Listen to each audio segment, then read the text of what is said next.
تعالوا بقى اوريكم ازاي بعمل كيكه يوميه هشه ومرتفعه، والسر في مكونين اتنين بس.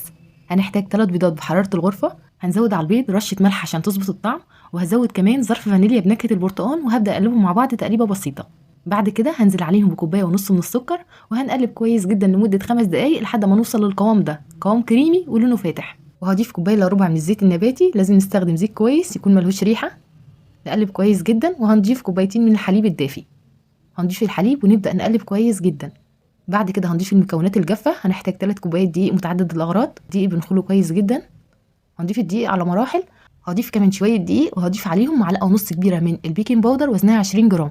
وهنبدأ بقى نقلب كويس جدا في اتجاه واحد بالشكل ده عشان ما نخرجش الهواء اللي بيدخل جوه عجينة الكيك. هنضيف بقى مكون صغير جدا هيفرق معانا في قوام وطعم الكيك، هنضيف ربع كوباية من النشا. هنضيف النشا ونقلب كويس. اخر مكون معانا هو معلقتين كبار من عصير الليمون، دول بقى بينقلوا الكيكه في حته تانية خالص. دلوقتي بنجهز صينيه مقاس 30